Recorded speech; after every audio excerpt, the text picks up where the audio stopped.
ఇంకొకటి విషయం ఏంటంటే, అసలు పవన్ కళ్యాణ్ గారు తెలంగాణ అని ఇప్పుడు ఎందుకంటాడు? ఎందుకంటే ఆయన రాజకీయ అవసరం తెలంగాణతో ఉందిప్పుడు.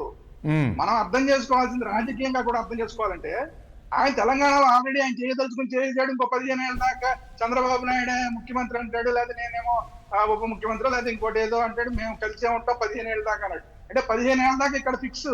ఇప్పుడు ఆయన రాజకీయం కొత్తగా ఇక్కడ చేసేదేం లేదు. ఇప్పుడు ఆయన రాజకీయంగా చేయాల్సింది తెలంగాణలోనే. రేపొద్దున తెలంగాణలో 2028లో కూటమి పనిచేయాలక్కడ. హ్మ్. కూటమి పనిచేయాలంటే ఆల్రెడీ ఇప్పుడు ఎన్నికలు మొన్న జరిగిన ఎన్నికల్లో కూడా జూబ్లీ హిల్స్ ఎలక్షన్‌లో బీజేపీకి సపోర్ట్ చేసాడాయన.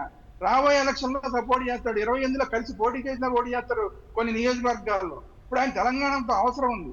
తెలంగాణతో అవసరం ఉన్న సందర్భంలో తెలంగాణ వాళ్ళతో కోరి ఎవరన్నా గురి పెట్టుకుంటారా?